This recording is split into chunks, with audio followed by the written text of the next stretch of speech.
Welcome, friends. Welcome to Gord's Poetry Show, number, I don't know, 46, 47, 48. I can't quite remember. It's definitely the one after the Land Cohen tribute, that's for sure. And here we are in a different position. There's some plants there. That's the window onto the street. There's the old room divider over there, although it's not really dividing any rooms. Just looking sort of pretty in the corner. There's the Gords collage from 30 years ago. That's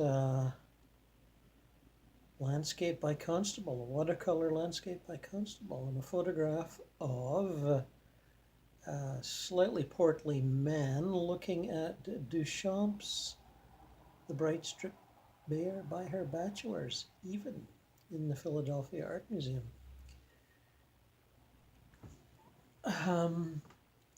So there's the credits. Today we're going to leap into the poetry of American poet Sharon Olds, winner of the Pulitzer Prize, amongst other things. And from her book Stag's Leap, which apparently won the Pulitzer Prize in 2013 or maybe 2014, we're going to read some lovely poems. Sharon's first book, interestingly called Satan Says, from 1980, did rather well for her and set her on a career, as far as I can tell. Here I am up in remote Canada, and having just discovered her books. That's the trouble with poetry. There's so many good ones, and you just don't get around to them all. Even at my advanced years, and I've been reading since early 1970s, no, even earlier than that. I was reading Dylan Thomas and T.S. Eliot and James Joyce in the late 60s. I mean, just to name a few. Richard Brautigan as well. But Sharon's book is reflections, journal-type reflections on the breakup of her marriage. Then marriage, which is, I guess, not too far distant now. And I've selected a few poems to read from that, the various stages of a couple breaking apart. The last hour. Suddenly, the last hour before he took me to the airport, he stood up, bumping the table, and took a step toward me. Like a figure in an early science fiction movie, he leaned forward and down and opened an arm, knocking my breast, and he tried to take some hold of me. I stood and we stumbled, and then we stood around our core, his hoarse cry of awe at the center, at the end of all life. Quickly then, the worst was over. I could comfort him, holding his heart in place from the back and smoothing it from the front. His own life continuing, and what had bound him around his heart and bound him to me, now lying on and around us.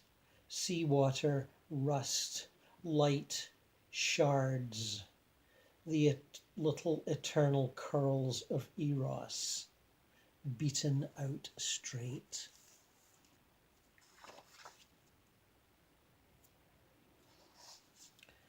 Known to be left. If I pass a mirror, I turn away. I do not want to look at her, and she does not want to be seen. Sometimes I don't see exactly how to go on doing this. Often, when I feel that way, within a few minutes I am crying, remembering his body or an area of it, his backside often, a part of him just right now to think of, luscious, not too detailed, and his back turned to me. After tears, the chest is less sore, as if some goddess of humanness within us has caressed us with a gush of tenderness. I guess that's how people go on, without knowing how. I am so ashamed before my friends to be known to be left by the one who supposedly knew me best. Each hour is a room of shame, and I am swimming, swimming, holding my head up, smiling, joking, ashamed, ashamed, like being naked with the clothed, or being a child having to try to behave while hating the terms of your life. In me now there's a being of sheer hate, like an angel of hate. On the badminton lawn, she got her one shot, pure as an arrow, while through the eyelets of my blouse the no-see-ums bit the flesh no one seems now to care to touch. In the mirror, the torso looks like a pin-up hive's martyr, or a cream pitcher speckled with henbit and pussy paws, full of the milk of human kindness and unkindness, and no one is lining up to drink. But look, I am starting to give him up. I believe he is not coming back. Something has died inside me, believing that, like the death of a crone in one twin bed, as a child is born in the other. Have faith, old heart. What is living, anyway, but dying?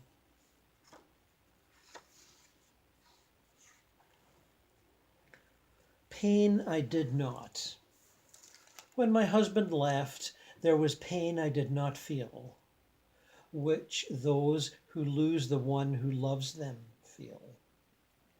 I was not driven against the grate of a mortal life, but just the slowly shut gate of preference. At times I envied them, what I saw as the honourable suffering of one who is thrown against that iron grill. I think he had come in private to feel he was dying with me, and if he had what it took to rip his way out with his teeth, then he could be born. And so he went into another world, this world where I do not see or hear him, and my job is to eat the whole car of my anger, part by part, some parts ground down to steel dust. I like best the cloth seats, blue-grey, first car we bought together, long since marked with the scrubbed stains. Drool, tears, ice cream, no wounds, but only the month's blood of release, and the letting go when the water broke.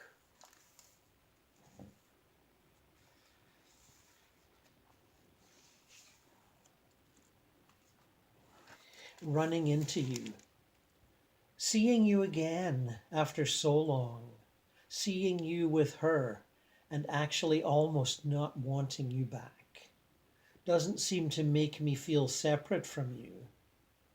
But you seemed covered with her, like a child working with glue who's young to be working with glue. If I could choose a place to die, it would never have been in your arms, old darling. We figured I'd see you out in mine. It was never in doubt that you had suffered more than I when young. That moved me so much about you, the way you were a dumbstruck one, and yet you seemed to know everything I did not know, which was everything except the gift of gab. And, oh well, dirty dancing and how to apologize.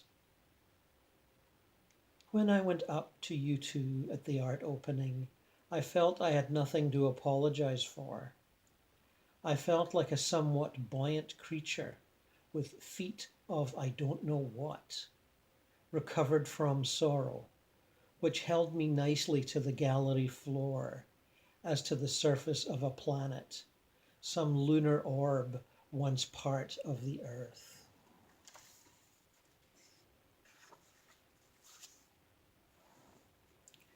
Years later, at first glance, there on the bench where he'd agreed to meet, it didn't seem to be him, but then the face of grim friendliness was my former husband's, like the face of a creature looking out from inside its knocks.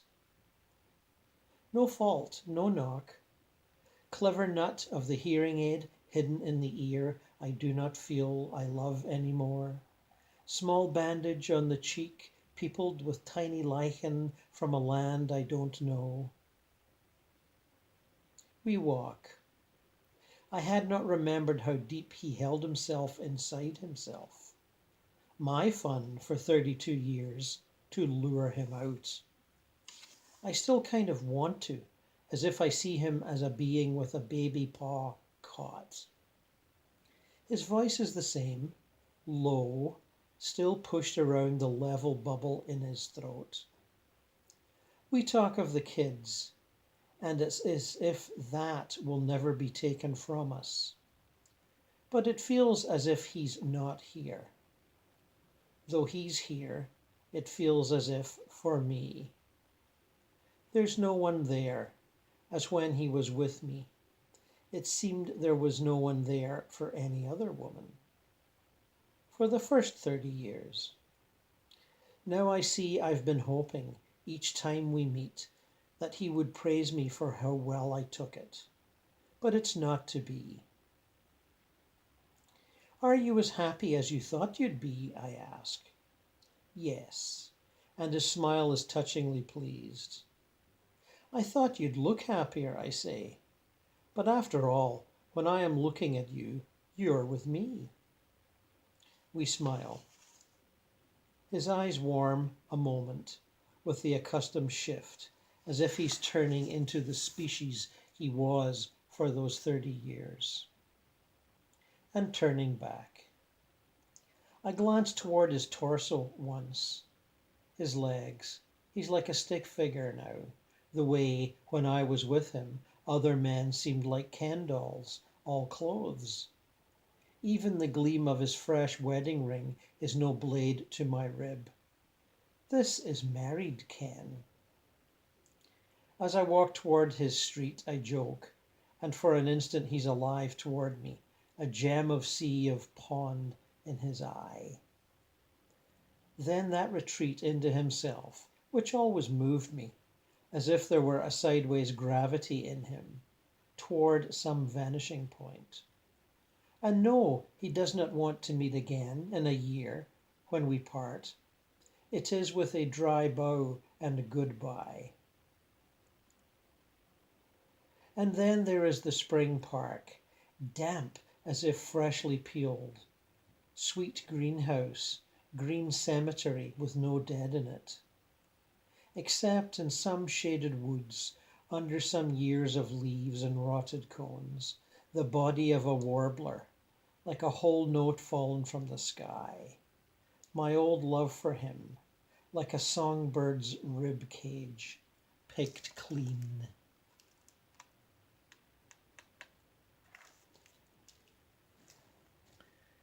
And as you can probably imagine, I had trouble picking those out from the rest. It's a very affecting book. And not overly sentimental, but yet rivetingly emotional. And I congratulate Sharon for that fine achievement. Although I'm a little behind the 8 ball, as she's got the Pulitzer several years ago and has probably had plenty of applause. Now, more recently, she has issued a book called Odes. And Odes is a poetic form, 2016, that I'm rather fond of. And we don't see nearly enough of in the modern era, I don't think. And let me tell you, she does all kinds of funny odes here. Let me just give you some of the titles. Ode to the Clitoris, Ode to the Penis, ode to my whiteness, ode to the condom, ode to the tampon, hip replacement ode, ode of withered cleavage, blowjob ode, sexist ode, ode of the corner I was stood in, douchebag ode, Stanley Kunitz ode, sick couch ode, ode to the word vulva, real estate ode, my mother's flashlight ode, ode to the vagina, ode for the glands, second ode to the hymen, ode to a composting toilet. Well, anyway, good sense of humor there, Sharon. And I have picked out a few to read. I tend to favor the nature ones myself, but that's not to say the others aren't good. I just thought I'd read you the titles. Ode to Thought. I can almost see you in the air like a species in your own right.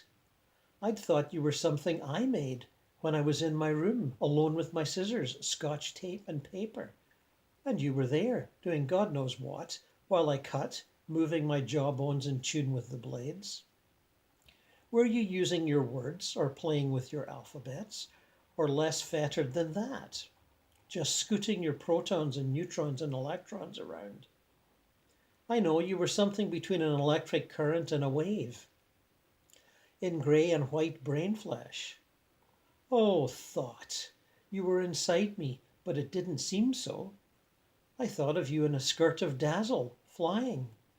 You darling, you're beyond comprehension. You travel in and out of our heads at your own whim, and we are innocent of all you say. And there's no blood on your hands, dear thought. Though I've killed so many of your kind, there's been a lot of your blood on mine. No more. Go roam, fill the room, go out upon the earth, go to and fro and up and down in it, and I know you will come back. See how my eyes get wet when I say it. I am sane.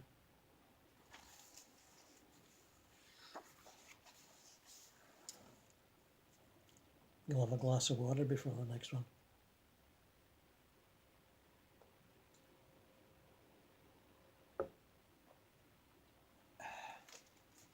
Blowjob ode. I never thought of it as a line of work. I did not think of myself with my lunch pail going to my profession and punching the time clock in and out. Surely that practice was not divided into management, who were owners, and staff, who had no share in the profit. Job? Is that what they thought? That it was boring for us and we couldn't wait till we could break for lunch? They thought they were rulers commanding us against our will? It's weird thinking about it from a boss's point of view, looking at the working head, the alienated labor, looking down the pay scale. But if we were both engaged in the same act, it wouldn't be employment, would it? But play. Play in the house of the gods of pleasure. At least blow is not a word from commerce, but the golden rule of music. Know as you would be known. Blow as you would be blown. And certainly for me, both engaged in the same act, it wouldn't be employment, would it? But play. Play in the house of the gods of pleasure. Nice one, Sharon.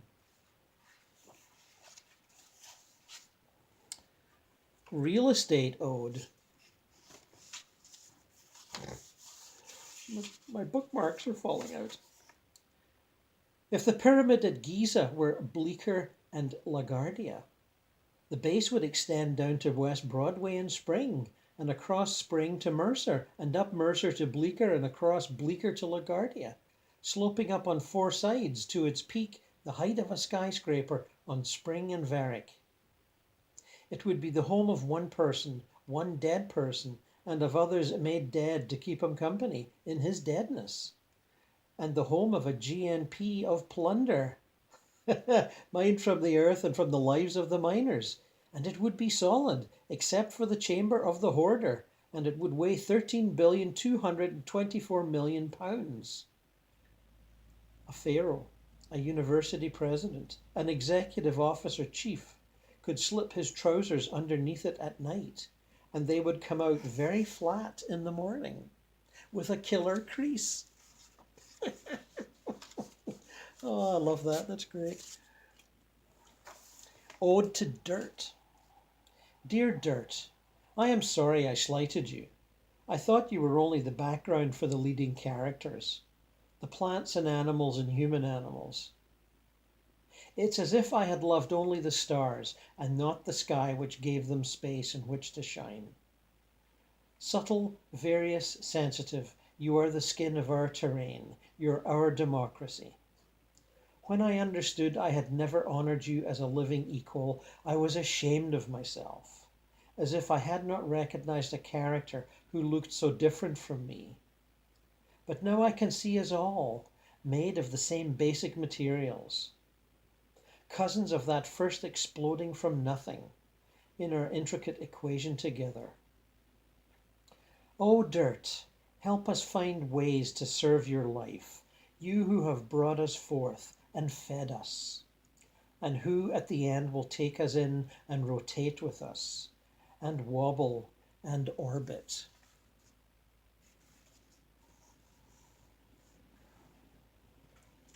Sloane Kettering Ode. The hospital lobby was lined with short and long views of Audubon's birds. The tallest ones' necks curved all the way down to fit into the life-size space of the double octave. When I got upstairs to my partner's brother's door, and the curtain was partly open, and he was sitting up on the raised bed, back in the corner of the room, as if almost outside the scene at the edge of a clearing, his face nearly empty of expression, except for endurance and the absence of hope. He was in pain all the time now. His eyes were wide open, like the eyes of someone shocked, but not the emotion of shock, but the matter of it. And with his round glasses and upstretched neck, he looked a little like a secretary bird, backed up into a small enclosure. And he was yellower than the last time, an ochre colour some warblers have on a sunlit day, in shadow. For that moment, before a look of recognition or his courteous smile, which could brighten so quickly into warmth, he looked, to me, like some other kind of being, elegant, alert, stunned, and I realized I had walked into his line of sight and seen him looking at nothing.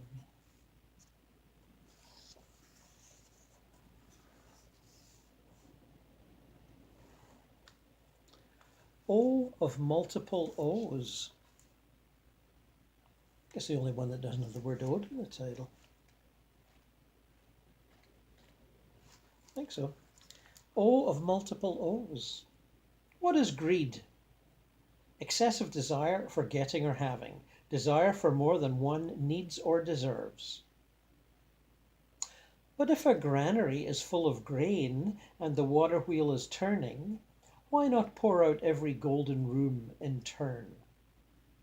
You cannot garner more than is there, nor are there mice to gorge on what might remain unswept from the corners, unwrung from the shimmering husk dust of the walls. The genome says, "Make more of me." You can hear greed in the Old English gredum, eagerly, and the Gothic gredags, hunger, and the Indo-European gar, to crave. But the species loves when a woman's knees ripple like mirages, and she can hardly walk, and any new conceptus inside her has more time to cast its anchor, and hunker, and double, and duodeca-double itself. We are animals of multiplication.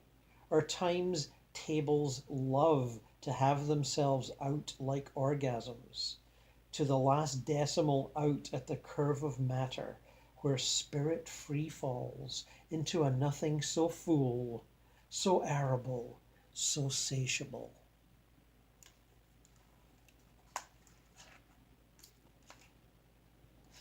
Yes. And like her last book that I read from there, it wasn't so much choosing poems to read as much as being ashamed that I couldn't read more. Or, that sort of a thing. Uh, I'm sure you've heard of Rainer Maria Rilke. He's been has left us over 100 years ago. Good, almost 200 years ago. No, wait a minute. No, 100. Sorry, got that wrong. There's a new selection translated and edited by Edward Snow. And I am just thrilled with this. Marvelous translations. Again, so many good lyrics here. And of course, a very knowledgeable introduction by Adam Jagajewski. And it's German on one side, English on the other. So you German fans can get the originals. And there's a lot in here. We're talking, 600 pages. So you get the Dewey No Elegies and, all that famous stuff. But there's loads of just sort of occasional 2 and 3 stanza lyrics that I find just absolutely anywhere from delightful to transcendent. So we're going to have a few of them here. Because, who doesn't like delightful and who doesn't want to be transcendent? And, look at that light from behind me. The swan, this heaviness, toiling on as if in bonds through a landscape of things still undone, is like the makeshift walking of the swan.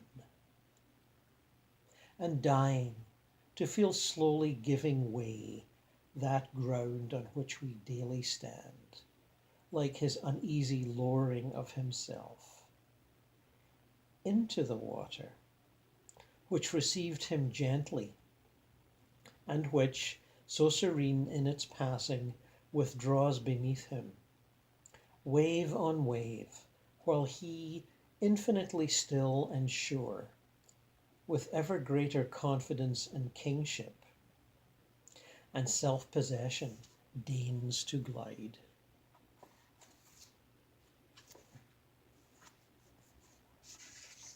The poet. You're withdrawing from me, hour. The beating of your wings leaves me bruised, alone. What shall I do with my mouth, my night, my day? I have no loved one, no house, no place to lead a life. All the things to which I give myself grow rich and spend me.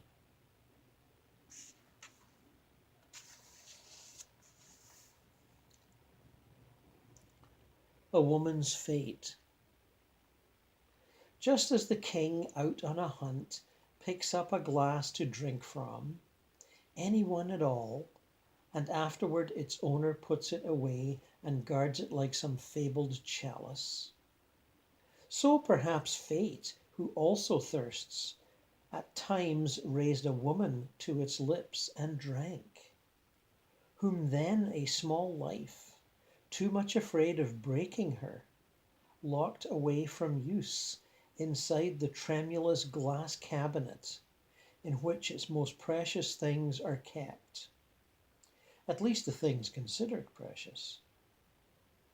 There she stood strange, like something loaned, and became merely old, and became blind, and was not precious, and was never special.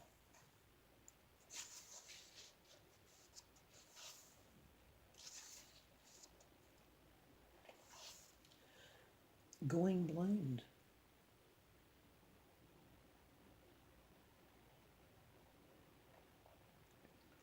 She sat just like the others, having tea. First I noticed how she seemed to hold her cup a bit differently from the others.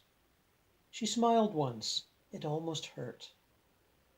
And when finally they rose and spoke, and slowly, and as chance would have it, walked through many rooms, they talked and laughed. I saw her. She walked behind the others, restrained, like one who in a moment will have to sing, and in front of many.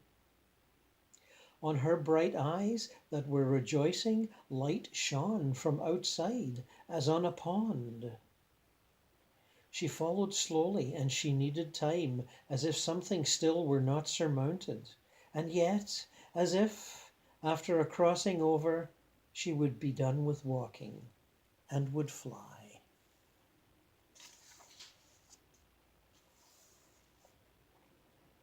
Parting.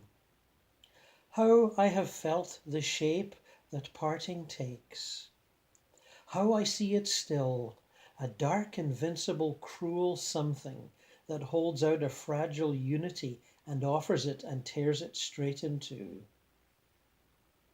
How exposed I was, with my eyes fixed on what, as it called to me, released its hold, staying behind as though all womankind, yet small and white and nothing more than this.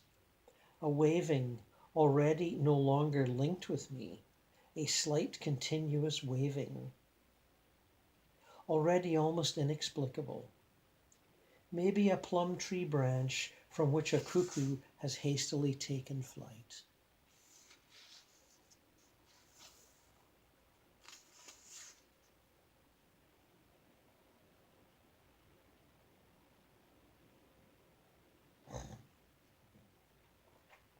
Death experienced.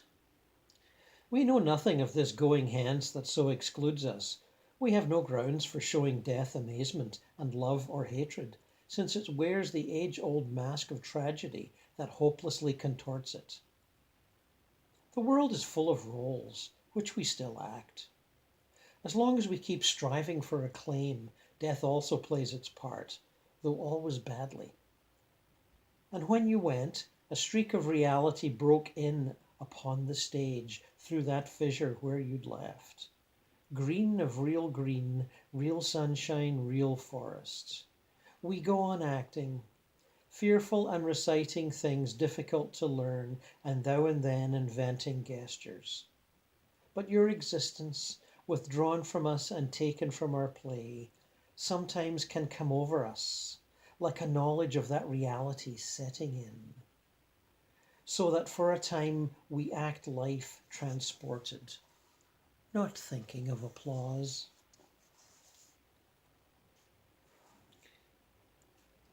The rose interior. Where is there an outside for this inside?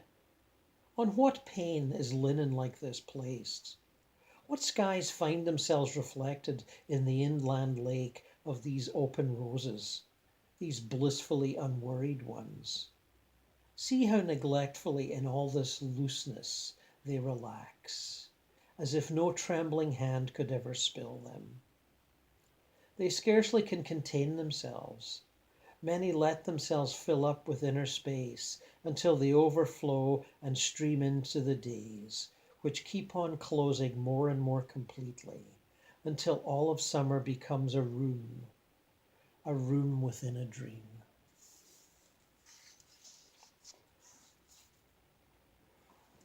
The sundial.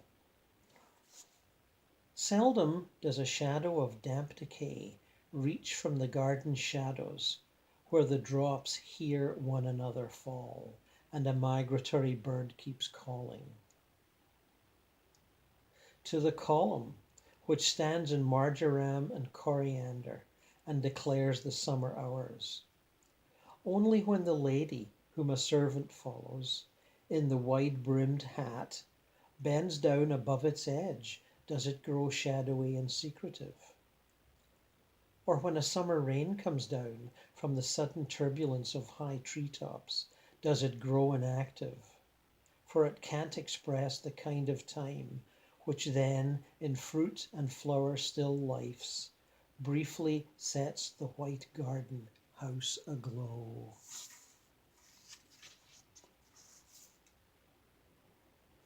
Lullaby. Someday if I lose you, will you still be able to sleep? Without me to whisper over you like a crown of linden branches? Without me to stay awake here and place words almost like eyelids upon your breasts, on your limbs, down upon your mouth? Without me to lock you up and leave you alone with what's yours, like a garden thickly sown with mint balm and star anise.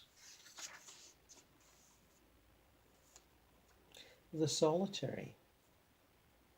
No, my heart shall be a tower, and I myself set at its highest rim, where nothing else exists. Once again pain and the unsayable, once again world. Still one thing alone in immensity, growing dark then light again. Still one last face full of longing, thrust out into the unappeasable. Still one uttermost face made of stone, heeding only its own inner gravity, while the distances that silently destroy it drive it on to an ever deeper bliss. Ha ha! Man, oh man, is that good.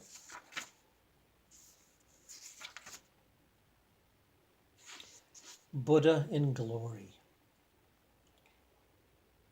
Center of all centers, core of cores, almond that closes tightly in and sweetens. All this world out to the farthest stars is the flesh around your seed. We greet you. Look, you can feel how nothing any longer clings to you. Your husk is in infinity, and the potent juice now stands there pressing.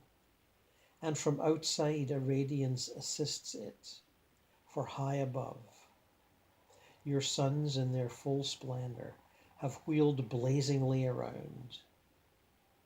Yet inside you now, secure and growing, what lasts beyond the suns?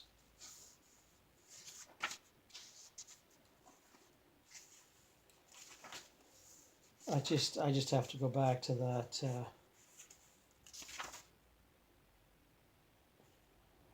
the Solitary, last two lines. While the distances that silently destroy it drive it on to an ever deeper bliss.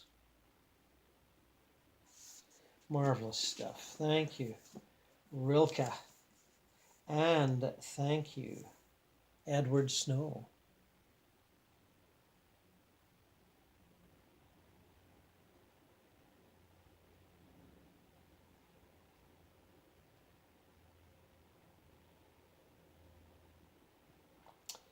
Robert Phillips in the Houston Chronicle said of this book, Edward Snow is doing important work. Robert Lowell once wrote that it was hard to imagine Rilke, first written in English, that the poems were sealed in German.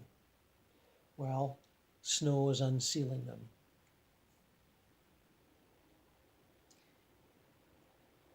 Yes. Thank you, Rilke. Well, I could live with that book forever, and I probably will. So, Sharon Olds and Raina Maria Rilke. That's all for today. Not much, I know.